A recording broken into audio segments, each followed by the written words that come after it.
አሁን የቆምንባት ወይንም ደግሞ የረገጥናት አፈር የረሱልና አለይሂ ሰላቱ ወሰላምን ደም የተሸከመች አፈር ናት። ይህ ቦታ የኡሁድ ጦርነት የተደረገበት ቦታ ነው። የረገጥነው ቦታ የኡሁድ ጦርነት የተደረገበት ቦታ ነው። ኡሁድ ጦርነት በኢስላም ታሪክ ከፍተኛ ውጊያዎች ከተደረጉባቸው ውስጥ አንደኛው ናቸው።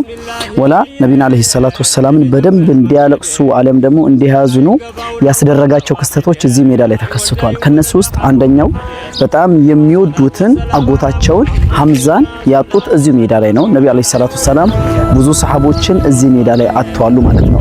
የኡሁድ ጦርነት ከመደረጉ በፊት መልእክተኛው አለይሂ ሰላቱ ወሰላም ቀድሞ ቦታው ላይ ተገኝተው ነበርና ጀርባቸውን ለዚህ ተራራ ነበር የሰጡት። የሙስሊሞች ስፍራ ይሄ ቦታ ነው ማለት ነው። ሙስሊሞች ጀርባቸውን ተራራውን ሰጥተው ይሄ ኡሁድን ተራራ ጀርባቸውን ሰጥተው የመጡት ሙሽሪኮች ደግሞ ለመዲና ነበር ጀርባ የሰጡት። አሁን የመጡት ሙሽሪኮች ቤት በኩል ገቡ።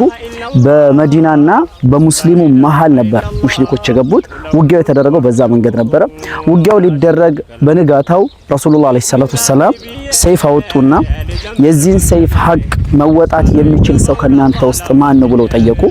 ታላላቅ ሰሃቦች እነ ዙበይር ኢብኑ አዋም ሌሎች ሰሃቦችም ያ ረሱላህ አለይሂ ሰላቱ ወሰላም ይሄን ሰይፍ ለኛ ስጡን፣ ሐቁን እኛ መወጣት እንችላለን አሏቸው። ነብዩ አለይሂ ሰላቱ ወሰላም ሐቁ ምን እንደሆነ ታውቃላችሁ ወይ ሲሉ አቡ ዱጃና የሚባለው ታላቅ ሰሃቢይ ነው መጣና የአላህ መልእክተኛ ሆይ አላቸው፣ ያንቱ ሰይፍ ሐቅ ምንድነው ሲሏቸው የኔ ሰይፍ ሐቅ የሙሽሪኮችን አንገት ያለ ምንም እዝነት አንገታቸውን መቁረጥ ነው አሉ። እንግዳው ለኔ ስጠኝ፣ ለዚህ እኔ ነኝ ዋናው ሰው ብሎ ተቀበላቸው ሰይፋቸውን። ውጊያው ተጀመረ። ውጊያው ሲጀመር የሙስሊሞች የበላይነት እያንጸባረቀ ነበረ፣ ሙሽሪኮች ደግሞ እየፈራረሱ ነበር። አቡ ዱጃና በረሱሉ አለይሂ ሰላቱ ወሰላም ሰይፍ ያገኘውን እየከታተፈ እየሄደ ነበር። መሃል ላይ አንዲትን ሴት አገኛትና ሊገላት ሆኖ ወረወራት።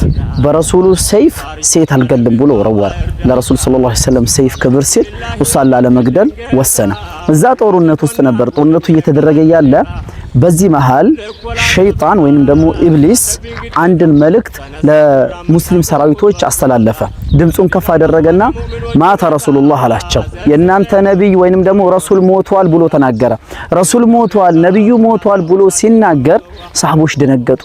ሁሉም ተንትን አለ እና ሐምዛም እዛ ቦታ ላይ ሞቱበት ሰዓት ነበርና ሁሉም ሰሃቦች በዚህ አይነት ሁኔታ የረሱል አለይሂ ሰላቱ ወሰላም መሞት ሲያስደነግጣቸው ቁጭ ብለው ሲያዝኑ፣ ነብዩ አለይሂ ሰላቱ ወሰላም ግን አልሞቱም ነበረ። የሸይጣን ወሬ ነበር። የዚህን ጊዜ ነበር አነስ ኢብኑ ነብር ምን ሆናችሁ ነው ውጊያውን ጥላችሁ ቁጭ ብላችሁ የምታለቅሱት ብሎ ሲጠይቃቸው ሰሃቦችን ረሱሉ እኮ ሞተ ብለው ለአነስ ሲመልሱለት፣ ታዲያ ረሱሉ ሞተ ተብሎ መቀመጥ አለ እንዴ? ቁሙ ሙቱ ሊማ ማተ ቢሂ ረሱሉላህ፣ ረሱሉ ሰለላሁ ዐለይሂ ወሰለም ለሞቱበት ነገር እናንተም ተነሱና ሙቱ እንጂ ምን ያስቀምጣችኋል አለ። ጦርነቱ እዚህ ቦታ ላይ ተደረገ። መልእክተኛው አለይሂ ሰላቱ ወሰላም ከፍተኛ ውጊያቸውን ያደረጉት እዚሁ ስፍራ ላይ እዚህ ቦታ ላይ ነበረ። እዚህ ቦታ ላይ ነበረ የሐምዛም ሬሳ የተደፋው፣ ሙስዓብ ኢብኑ ዑመይር የመሳሰሉ ታላላቅ ሰዎች የሞቱበት ደማቸው የፈሰሰበት ስፍራ ይህ ቦታ ነው ማለት ነው። በእስላም ስነ ምግባር ተላብሶ የተዋቡ ላኢላሃ ኢላላህ ነበረ ሰበቡ። የቀደምት ሙእሚኖች ሰሩት በአግባቡ አሕመድ ሙሐበቡ አሰልጠኗቸው ዋሕደው ላ ሸሪከ ለሁ።